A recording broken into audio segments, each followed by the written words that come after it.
મંગલ મુક્તિઠમ અહિંસા સંયમોતવો દેવાવીતમ નમનસંતિ જસ્સ ધમ્મે સયામણો. આ આગમવાણીના અપાર મહિમાનો વિચાર કરી ત્યારે ખ્યાલ આવે કે ધર્મ એ ઉત્કૃષ્ટ મંગલ છે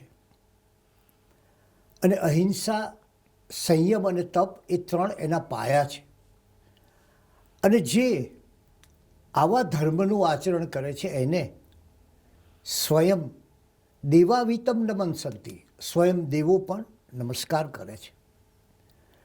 એટલે જુઓ કે ધર્મની વ્યાખ્યા આપતા એ કેટલી વ્યાપક વાત અહીંયા જોવા મળે છે. મારી આરાધના કરો, મારી ઉપાસના કરો, મારે ચરણે આવો, કશું જ નહીં. ધર્મ એટલે શું? ધર્મ એટલે અહિંસા, સંયમ અને તપ. જૈન દર્શને જે આકાશ જોયું છે એ આ છે કે અહીં કોઈ વ્યક્તિ નથી, અહીં માત્ર ગુણ છે અને ગુણને આત્મસાત કરવાની એક સમગ્ર પ્રક્રિયા છે. અને એવા ગુણોને આત્મસાત કરવાનો સમય એટલે પર્વાધિરાજ પર્યુષણ પર્વ. પર્યુષણ પર્વ આવે અને આપણા ગ્રંથો તો કહે છે જેમ મંત્રોમાં નમસ્કાર મહામંત્ર મહાન છે, જેમ તીર્થોમાં શ્રી શત્રુંજય તીર્થ મહાન છે, જેમ રત્નોમાં ચિંતામણી રત્ન મહાન છે, એ જ રીતે પર્વોમાં પર્વાધિરાજ પર્યુષણ મહાન છે. શા માટે એને મહાન કહ્યું હશે? ત્યાંથી આજની વિચારણાનો પ્રારંભ કરીએ. સામાન્ય રીતે પર્વ એ એક દિવસનું મળે. એક દિવસ મહાવીર જયંતીની ઉજવણી થાય, મહાવીર જન્મ કલ્યાણકના દિવસે, કે એક દિવસ બીજી અન્ય ઉજવણી થાય, એક દિવસ અક્ષય તૃતીયા આવે. પણ પર્યુષણ શા માટે 8 દિવસના, સળંગ 8 દિવસ ચાલે એવું પર્વ કેમ? તો એનો મર્મ એ છે કે પર્યુષણ એ પ્રયોગ છે અને પ્રતિવર્ષ તમારે એ તમારી ભીતરમાં આ પ્રયોગ કરવાનો છે. 7 દિવસ એ એની સાધનાના છે અને 8મો દિવસ એ સિદ્ધિનો દિવસ છે. અને આ સાધના કરતાં કરતાં કરતાં, પ્રયોગ કરતાં કરતાં કરતાં તમે સિદ્ધિએ પહોંચો છો. એ દૃષ્ટિએ પર્યુષણ છે એ તમારા ભીતરની લેબોરેટરીમાં કરવાનો એક્સપેરિમેન્ટ છે. અને એ એક્સપેરિમેન્ટ કરીને આ 7 દિવસ સુધી એ એક્સપેરિમેન્ટ કર્યા પછી તમે ક્ષમાના કિનારે લાગડો છો, ક્ષમાપના સુધી પહોંચો છો, સંવત્સરી દિવસ સુધી પહોંચો છો. દિગંબર ભાઈઓ હોય તો એનું આ 10 દિવસનું પર્વ હોય. પણ એ જે વાત છે કે એક દિવસ નહીં, આ 8 દિવસ કે 10 દિવસ એ શા માટે, એનો ગંભીરતાથી તમે વિચાર કરો તો ખ્યાલ આવશે કે આ એક સળંગ ચાલતી પ્રક્રિયા છે. અને આવી એક આધ્યાત્મિક પ્રક્રિયા પ્રતિવર્ષ આપણા ભીતરમાં ચાલે અને આપણે ધીરે ધીરે ધીરે અધ્યાત્મના માર્ગે આગળ વધીએ. એટલે પહેલી વાત આ છે. અને બીજી વાત, પર્યુષણને કેમ લોકોત્તર પર્વ કહ્યું છે? કેટલીક વસ્તુ છે એ લોકોને માટે હોય છે. આપ જાણો છો કે શીતળા સાતમ જેવો તહેવાર હોય તો એ પોતાના સ્વાસ્થ્ય માટે શીતળા ન થાય એવી માન્યતાને આધારે થતો હોય છે. જોકે હવે એનું કોઈ બહુ અર્થ રહ્યો નથી શીતળાની રસી શોધાયા પછી. પણ એ એક દિવસનો હોય છે. ગૌરી વ્રત હોય તો એમાં પોતે સારા પતિ પ્રાપ્ત કરવાની ભાવના હોય છે. આમ એની પાછળ કોઈ લૌકિક ઈચ્છાઓ, લૌકિક ભાવનાઓ હોય છે. ધનતેરસ હોય તો ધન પ્રાપ્તિની પેલી વાત હોય. પર્યુષણમાં પ્રાપ્તિ શું? પર્યુષણમાં પ્રાપ્તિની અપ્રાપ્તિ એ જ પ્રાપ્તિ. પર્યુષણમાં પ્રવૃત્તિની નિવૃત્તિ એ જ પ્રવૃત્તિ. અને એ જ આ પર્વની વિશેષતા છે. અને એટલે જ આપણા ગ્રંથો કહે છે કે ભગવાન મહાવીર સ્વામીએ રાજગૃહી નગરીમાં શ્રેણીક્રમ કહેલું. આ કેટલું પ્રાચીન પર્વ છે એ હું તમને કહેવા માગું છું. કે પૂર્વે ગજસિંહ નામના રાજાએ આ સરસ આરાધના કરીને મહાવિદ્ય ક્ષેત્રમાં તીર્થંકર પદ પામીને મુક્તિપદ મેળવ્યું હતું એમ કહ્યું છે. એટલે કલ્પના કરો કે પ્રભુ મહાવીર સ્વામીથી પણ પહેલાં આ પર્યુષણ પર્વની ઉજવણી થતી હોય. લોકોત્તર એ માટે મેં આપને કહ્યું તેમ કે જેમાં કોઈ લૌકિક પ્રાપ્તિનો ભાવ નથી. પુત્ર મળે, ધન મળે, કીર્તિ મળે, પ્રયોજન અમુક સિદ્ધ થાય સાંસારિક, એવો કોઈ જ ભાવ નથી. એટલે આ વિશ્વનું એક એવું વિરલ આધ્યાત્મિક પર્વ છે કે જેમાં બાહ્ય શૂન્યતા અને ભીતર સમૃદ્ધિ. એટલે આજે આ પર્વાધિરાજ પર્યુષણના પર્વે આપણે ભીતરની સમૃદ્ધિનો વિચાર કરીએ છીએ. કદાચ કોઈને એમ થાય કે શા માટે પ્રતિવર્ષ આ પર્યુષણની ઉજવણી કરવી? એનું કારણ શું? ત્યારે આપણા ગ્રંથો કહે છે કે ભોજન, ઔષધ અને અધ્યયન. ભોજન આજે લીધું, પાછું કાલે તો લઈએ જ. ઔષધ એક દિવસે રોગ જાય નહીં, એ પણ વારંવાર લેવું પડે. અને અધ્યયન, આપણે પણ રિવિઝનનો મહિમા છે, તો માણસ વારંવાર અધ્યયન કરતો જાય તો જ ચાલે. એમાં દોષ નથી હોતો. એ જ રીતે પર્વાધિરાજ પર્યુષણની મહત્તા જ એ છે કે આ પર્વની પુનરુક્તિમાં ફરી કરો તેમાં કોઈ પ્રકારનો દોષ નથી, બલકે એનાથી તમારી વધારે ગુણનું પર્વ છે. અને એટલે તમારી ગુણોની વસંત ખીલે છે. જીવનમાં ગુણોની વસંત ખીલવવા માટે આ પર્યુષણ પર્વ છે. અને ત્યારે એ શું કરે છે? ત્યારે આપણા જીવનમાં શું કરશે? વિચાર કરો. અને ત્યારે પાછું ફરી આપણે એનો વિચાર કરીશું એ સૂત્રકૃતાંગની પરમાત્માની વાણીનો દિવેવ ધમ્મમ. આ પર્યુષણ આપણને પેલું સ્મરણ કરાવે છે કે ધર્મ એ દીપક છે. આમ તો તમને બહુ સરળ વાક્ય લાગે, પણ એનો ભાવ બે છે. એક તો ચોતરફ અંધકાર જામ્યો હોય, આમ જ્યાં આપણે સાદા શબ્દોમાં કહીએ તો આપણે આપણો પોતાનો હાથ પણ જોઈ શકીએ નહીં એવો કાળો ડિબાંગ અંધકાર હોય. અને એવે સમયે એક ખૂણામાં દીપક આવે, પ્રજ્વલિત થાય અને આખું ખંડ જળાહળા થઈ જાય. તો સવાલ એ ઊભો થાય કે અત્યાર સુધી જે અંધકાર અહીંયા છવાયેલો હતો એ ગયો ક્યાં? ક્યાં ચાલ્યો ગયો? બસ તો ધર્મ છે એ આ કામ કરે છે, દીપકનું કામ કરે છે કે અંધકારને દૂર કરવો અને પ્રકાશનું પ્રાગટ્ય કરવું. અને એટલે જ આ સૂત્રકૃતાંગની ગાથા આપણને કહે છે કે ત્યારે આત્મશુદ્ધિને માટે આ ધર્મ દીપકના અજવાળે ચાલવાનું છે. કારણ કે એ અંધકારનો નાશક છે અને પ્રકાશનો દાતા છે. એ ધર્મ છે.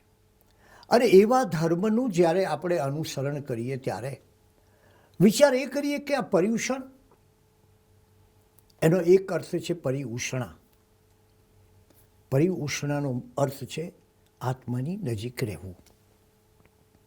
આ સમયે આપણે આપણા આત્માની નજીક રહીએ છીએ. એનો અર્થ શું?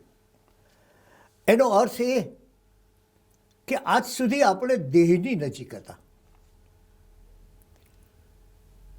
જીવનમાં બે બાબત છે, એક મર્ત્ય અને બીજી અમર્ત્ય. એક મૃત્યુ પામનારી અને બીજી કદી મૃત્યુ નહીં પામનારી. મર્ત્ય છે એ દેહ છે અને અમર્ત્ય છે એ આત્મા છે.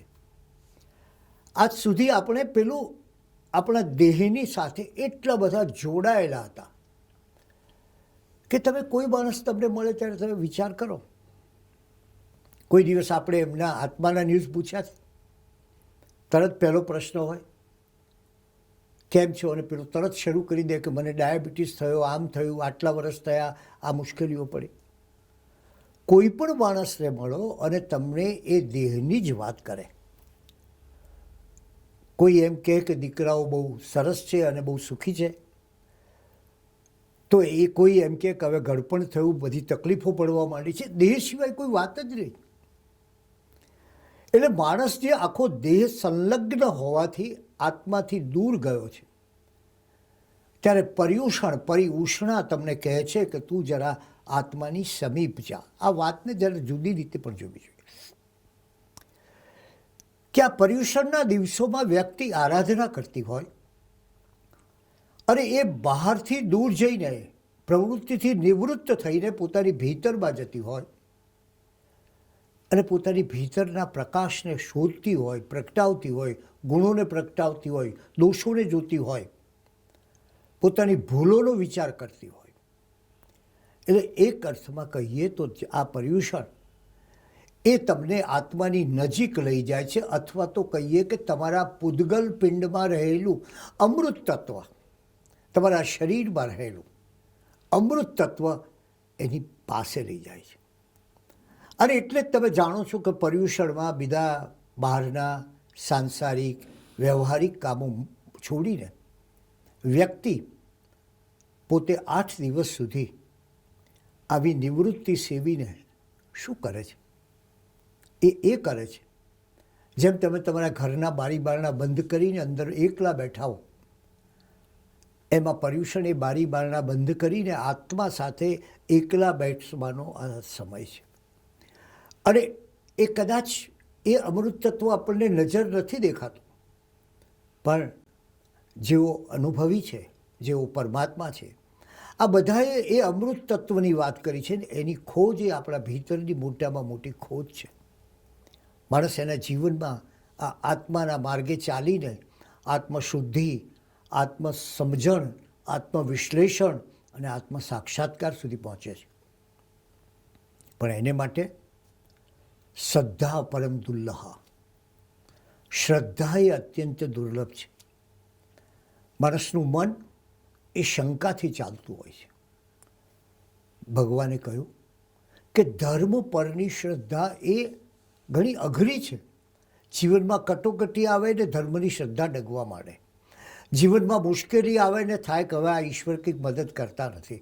જીવનની પ્રત્યેક ઘટનામાં આપણી શ્રદ્ધાને આપણે શંકાના પાત્રમાં મૂકી દઈએ છીએ. ત્યારે આ પર્યુષણ છે એ કહે છે કે તમારી શ્રદ્ધાને દ્રઢાવવાનો આ અવસર છે. એવી દુર્લભ શ્રદ્ધા તમે ધારણ કરો. અને એને માટે તમારે શું કરવાનું?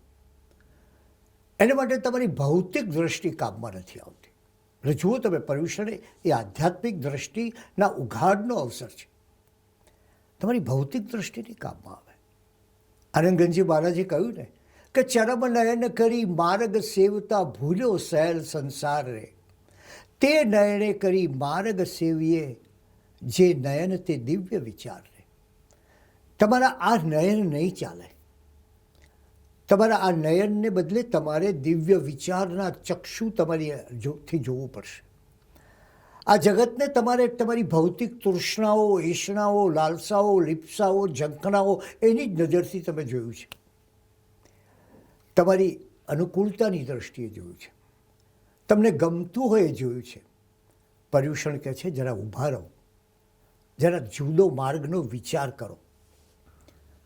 એટલે કે મન, વચન અને આત્માને પાર જઈને પરમાત્મા સાથે ગોષ્ઠી કરવાનો અવસર છે.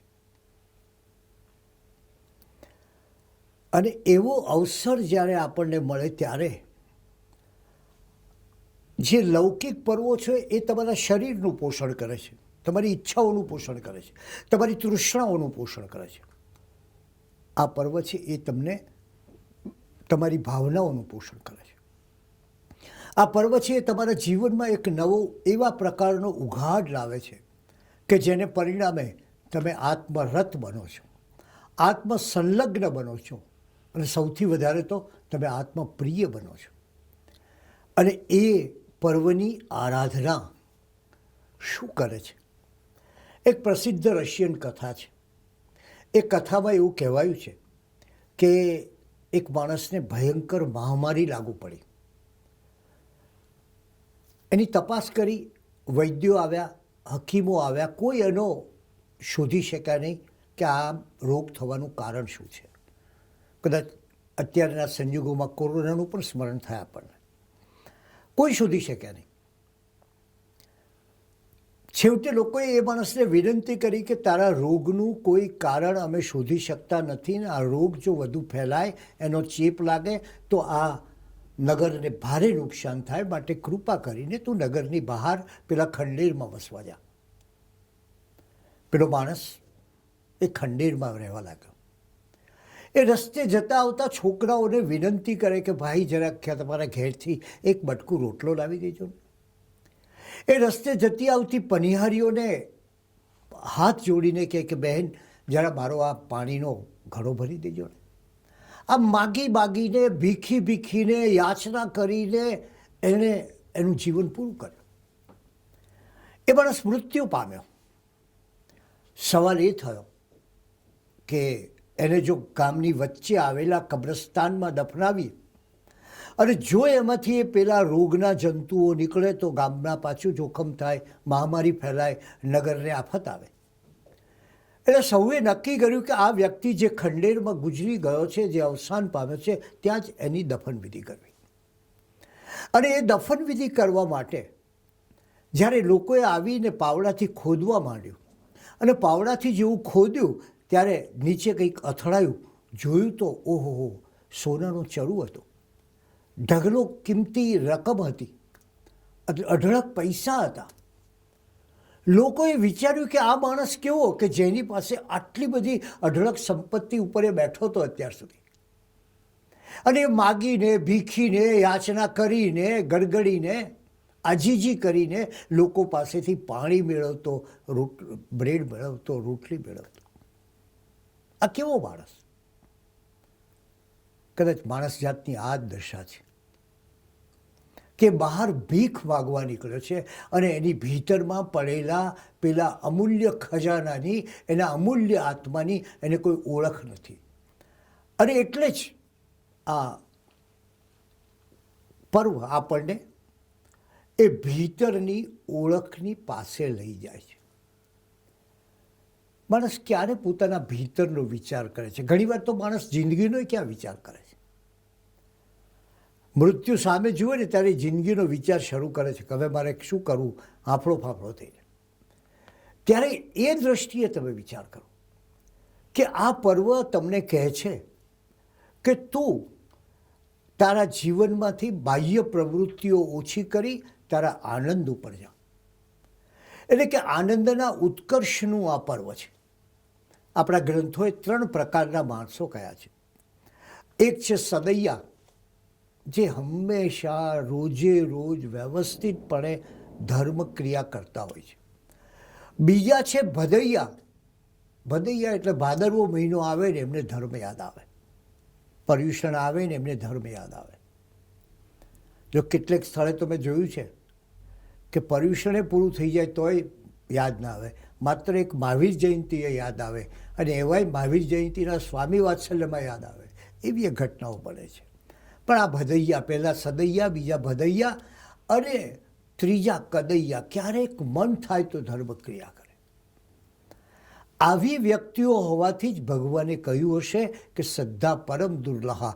તારામાં જો દ્રઢ શ્રદ્ધા હશે તો જ તું આ કામ, આ ધર્મના માર્ગે, આ આત્માના માર્ગે, આ ઉર્ધ્વીકરણના માર્ગે, આ જીવનને છેક મોક્ષ માર્ગ સુધી લઈ જવામાં તારા એના સોપાન ઉપર તું ગતિ કરી શકીશ. અને એટલે જ આ પર્વ આપણને 3 બાબતોનો વિચાર કરવાનો કહે છે. એ છે તું કોણ છે, તે શું મેળવ્યું છે અને હવે તારે શું મેળવવાનું છે. તું કોણ છે એટલે તમારો બાયોડેટા નહીં. ખરેખર તો માણસની સાચી ઓળખ એની બાયોડેટા પછી શરૂ થતી હોય છે. પણ તું કોણ એટલે તારા બધા સંબંધો પાથરી દે, તારી બધી વસ્તુઓ પાથરી દે, બધું ભૂલી જા, અને પછી જે બચે છે એ શું છે?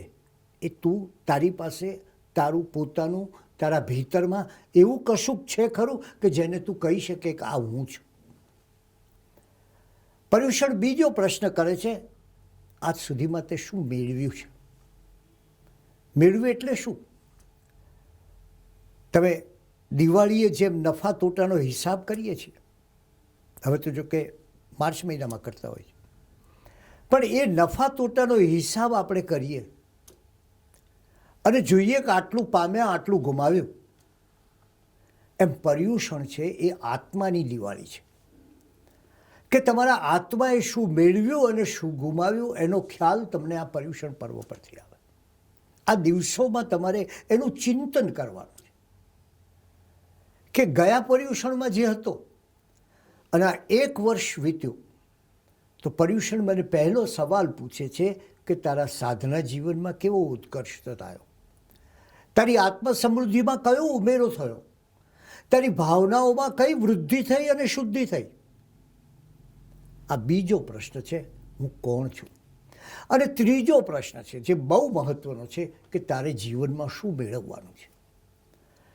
જૈન ધર્મ મૃત્યુથી ડરવાનું નથી કહેતો, પણ જીવનને સાચી રીતે જીવવાનું કહે છે. અને એ જીવવાનું કહે છે માટે જ આપણને સવાલ કરે છે કે તારું હવે જ્યારે આયુષ્યના અંતે પહોંચ ત્યારે તે શું મેળવવાનો તારો નકશો છે. ઘણા માણસોને પૂછો કે તમારા જીવનનો નકશો શું છે, તો એ લોકો કે સાહેબ ભારતનો નકશો જોયો છે, અમેરિકાનો જોયો છે, પણ જીવનના નકશાની ખબર નથી. ત્યારે આ જીવનના નકશાનું સ્મરણ કરાવે એનું નામ આ પર્યુષણ. અને આજે આ પર્યુષણના દિવસે આપણે આ જીવનના નકશાનું સ્મરણ કરીએ કે આપણા જીવનનો હવે પછીનો નકશો શું છે. અને આવતીકાલે એક એવો ઉઘાડ આવે, એક એવું પ્રભાત આવે, એક એવો નવો ઉમંગ આવે કે જેનાથી આપણા જીવનમાં પેલો દિવેવ ધમ્મમ એ ધર્મના દીપકનો પ્રકાશ પથરાય. આથી જ આપણા ગ્રંથોએ પર્વાધિરાજ પર્યુષણની વાત કરતાં કહ્યું, પર્વાની બહુની સંતિ પ્રોક્તાની જીન આગમે. જીન આગમની અંદર ઘણા પર્વોની વાત કરવામાં આવી છે. કેટલા પર્વો છે આપણે સૌ જાણીએ છીએ, પણ ગ્રંથકાર કહે છે કે પર્યુષણા સમમ નાન્ય, પર્યુષણ જેવું બીજું ન અન્ય કોઈ બીજું પર્વ છે નહીં. કર્મણામ મર્ગ ભેદકૃત.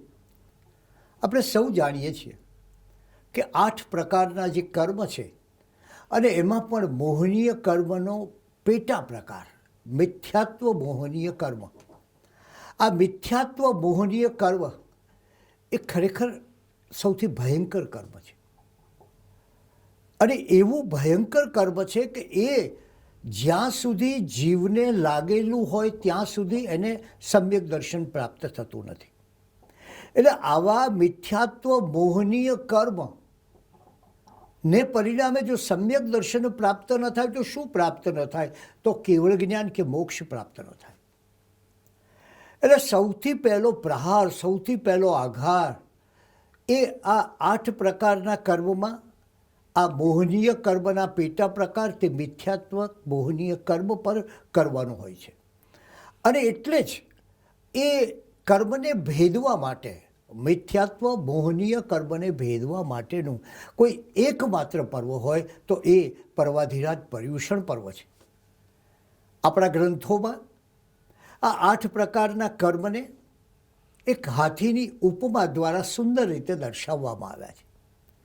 આપ એક હાથીની કલ્પના કરો અને હાથીના 4 પગ તે આયુષ્ય, નામ, ગોત્ર અને વેદનીય. આ હાથીના 4 પગ. હવે જરા વિચાર કરીએ કે એની 2 આંખો કઈ? તો એની 2 આંખો છે જ્ઞાનાવર્ણનીય અને દર્શનાવર્ણનીય. એની પૂંછડી કઈ? તો એ પૂંછડી છે અંતરાય કર્મ. પૂંછડીની વાત થઈ ગઈ, આંખોની વાત થઈ ગઈ, પગની વાત થઈ ગઈ. હવે આવશે એ હાથીના ગંડસ્થળની વાત. હાથીનું શરીર શું છે? એ છે મોહનીય કર્મ. અને હાથીનું ગંડસ્થળ એ છે મિથ્યાત્વ મોહનીય કર્મ. હવે એ ગંડસ્થળ આપણે સૌ જાણીએ છીએ કે હાથી જ્યારે તોફાને ચડ્યો હોય ત્યારે એના પગ બાંધવાથી એ શાંત થતો નથી. હાથી જ્યારે તોફાને ચડ્યો હોય ત્યારે એને સૂંઢથી પકડીને બરાબર બાંધી દઈએ તો પણ શાંત થતો નથી. ત્યારે જ વશ થાય કે જ્યારે એના ગંડસ્થળને, એના કપાળને અંકુશથી ભેદવામાં આવે તો જ એ તોફાની હાથી શાંત થાય છે અને એના મર્મ સ્થાન પર પ્રહાર કરી શકતો નથી. એ જ રીતે તમે જુઓ કે અંકુશ તો બહુ નાનું છે, એની 2 કે 3 જ પાંખ ભમકાતા હાથી પોતે શાંત થાય છે. આ 3 પાંખ કઈ જરાક જોઈએ, એટલે ગ્રંથો કેટલી સૂક્ષ્મતાથી વાત કરે છે.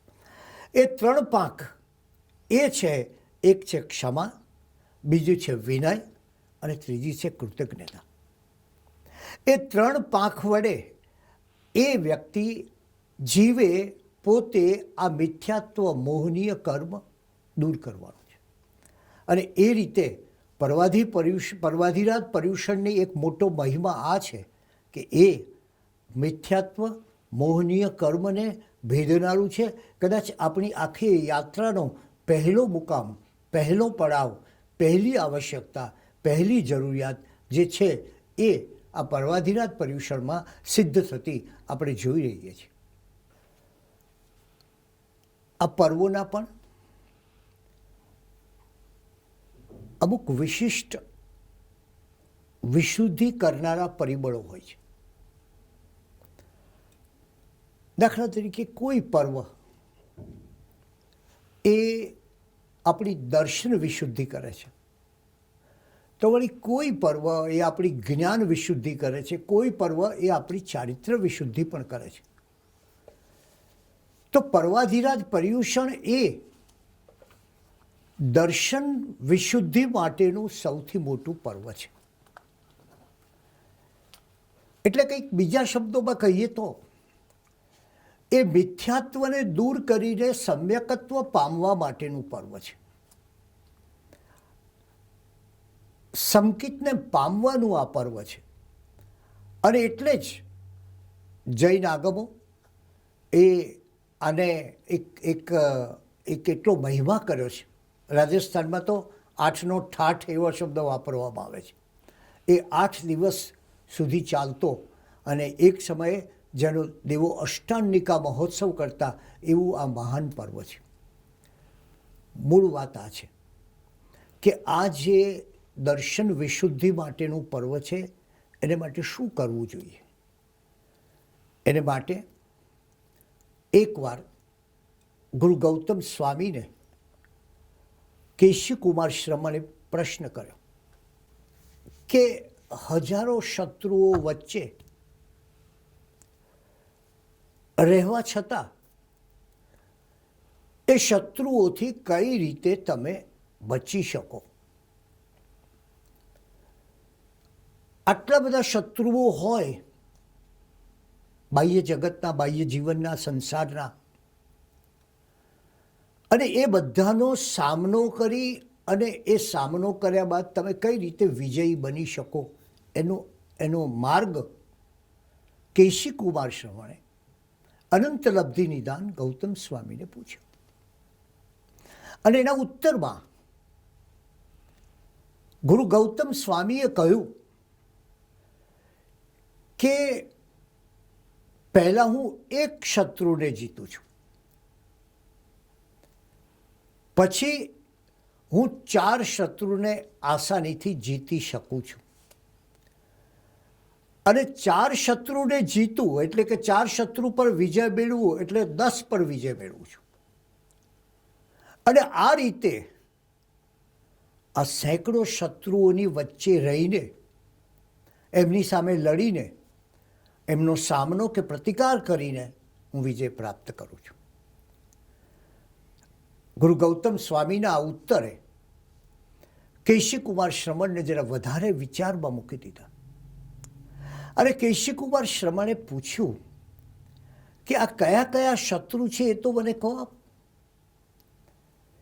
ત્યારે ગુરુ ગૌતમ સ્વામીએ કહ્યું કે માણસનો સૌથી મોટામાં મોટો કોઈ શત્રુ હોય ને તો એ અહંકાર છે. આપણે સૌ જાણીએ છીએ, જે ગૌતમ સ્વામીના જીવનથી પરિચિત છે એ સૌ જાણે છે કે ગુરુ ગૌતમ સ્વામીએ આ અહંકારને કેવો પરાજિત કર્યો હતો. આપણા ગ્રંથોમાં વર્ણન આવે છે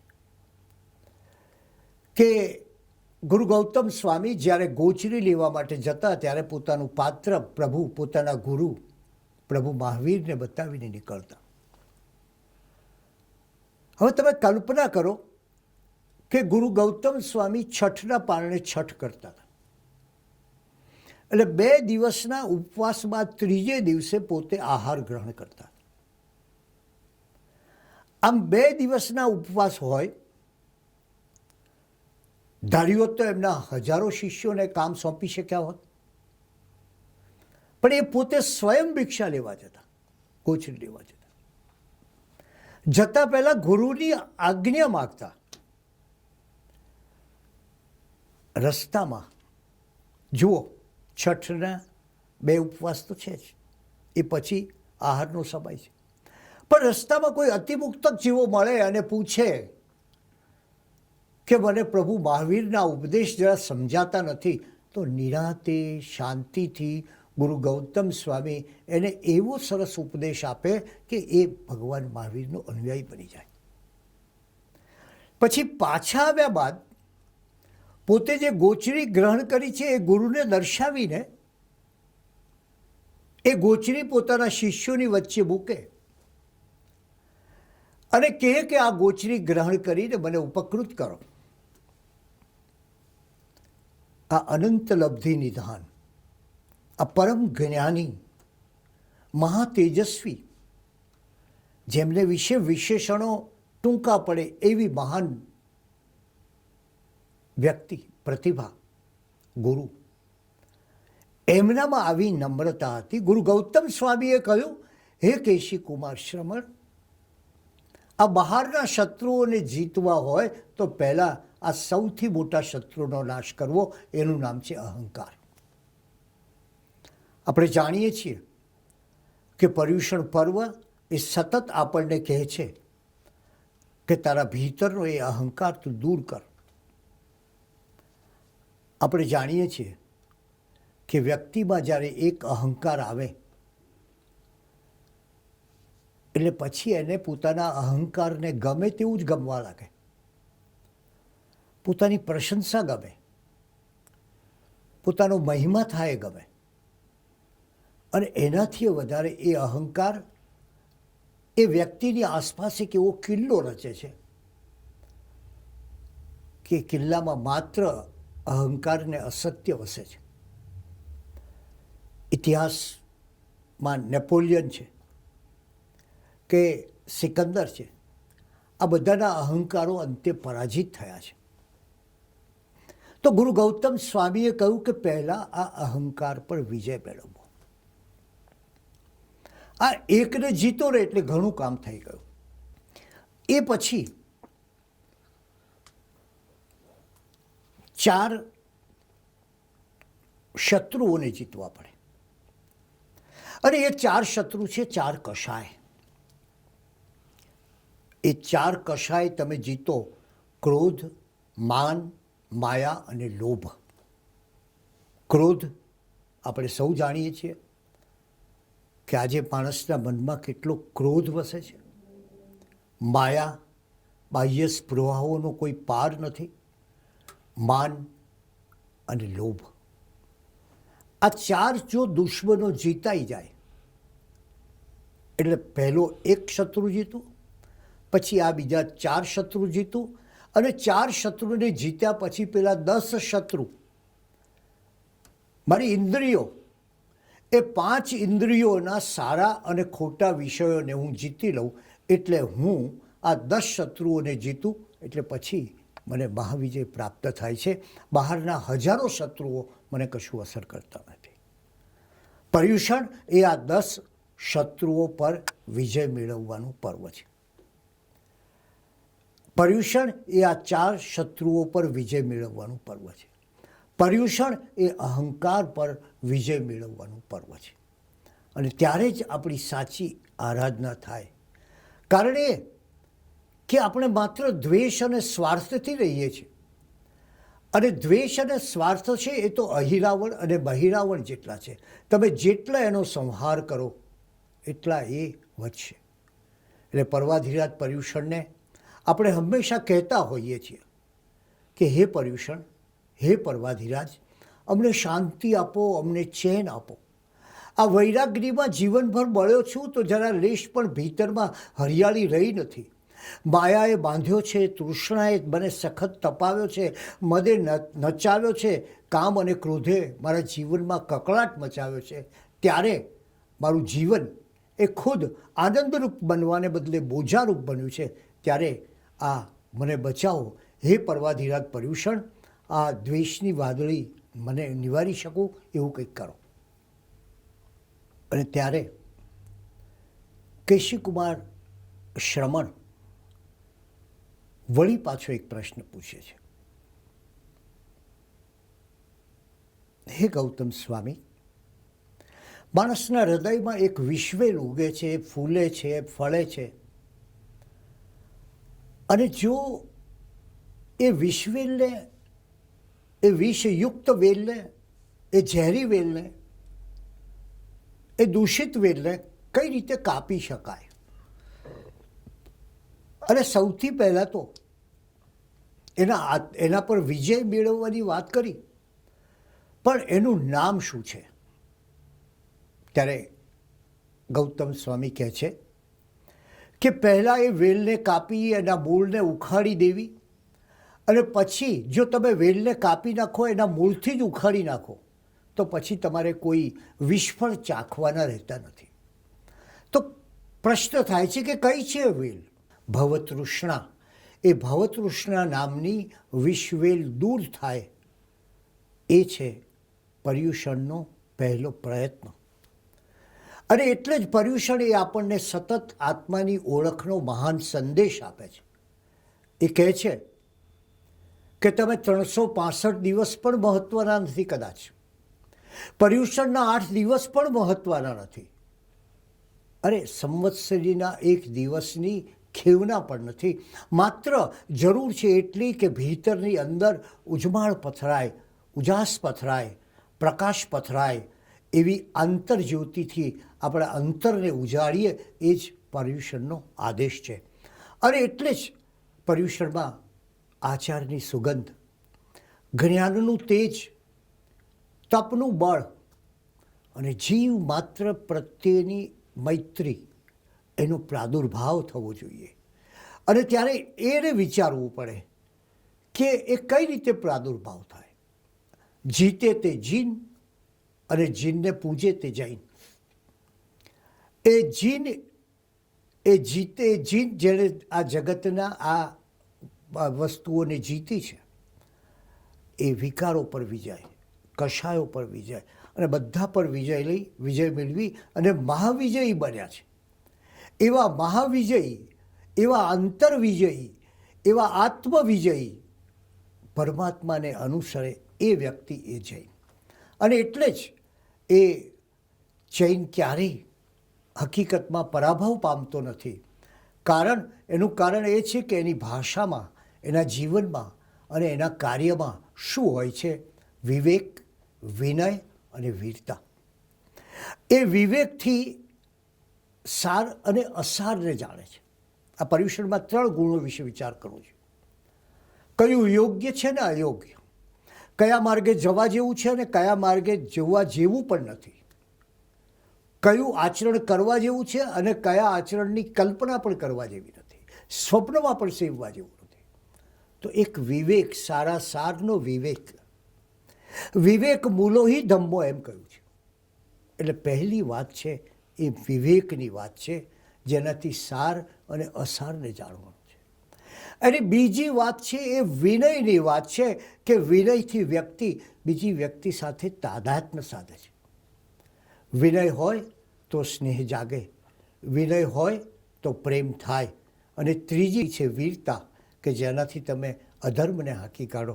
આજે આ પર્યુષણ પર્વના દિવસે આપણા જીવનમાં આવી આંતરજ્યોતિથી અંતરને ઉજ્માળ કરવાની શક્યતાઓ વધારે ને વધારે પ્રગટે. અને તેથી આજે એ વિચારીએ કે શા માટે ચોતરફ હતાશા, નિરાશા અને હિંસા જોવા મળે છે? કારણ કે માણસ હાર્યો છે. જ્યારે આ વીરનો ધર્મ તમને કહે છે કે હારાય નહીં, પરાજય નહીં, હકીકતમાં તો આપણે વીર એને કહીએ છીએ કે જે શત્રુને હરાવે તે વીર, પણ હકીકતે શત્રુને મિત્ર બનાવે તે મહાવીર છે.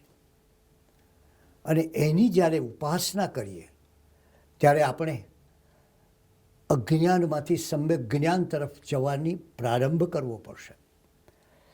સ્વહિતને બદલે પરહિતનો વિચાર કરવો પડશે અને વિભાવ દશામાંથી સ્વભાવ દશામાં જવું પડશે. પર્યુષણ એ આ સઘળા પુરુષાર્થોની વાત કરે છે અને એ પુરુષાર્થો જ્યારે આપણા જીવનમાં જાગે ત્યારે ક્ષમાની વસંત ખીલે. ક્ષમા કોની માગશો? ક્ષમા પહેલાં પોતાની જાતની માગો કે મારી પાસે આટલી શક્તિ, આવો અનંત શક્તિમાન આત્મા હોવા છતાં હું કઈ રીતે જીવ્યો, અને પછી સર્વની ક્ષમા માગો. ત્યારે પર્વાધિરાજ પર્યુષણનું એક એવું પર્વ ખીલશે આપણા ભીતરમાં કે આપણું જીવન, આપણો જન્મ આપણે એક સાર્થકતાની દિશામાં લઈ જઈ શકીશું. અને એ ભાવના આજે આ પર્યુષણના પ્રસંગે આપણે સૌ કોઈ આપણા ભીતરમાં ધરાવીએ અને આ માર્ગે, અધ્યાત્મના માર્ગે, પરમાત્માના માર્ગે, પરમનો સ્પર્શ પામવાના માર્ગે આગળ ચાલીએ, એ જ અભ્યર્થના.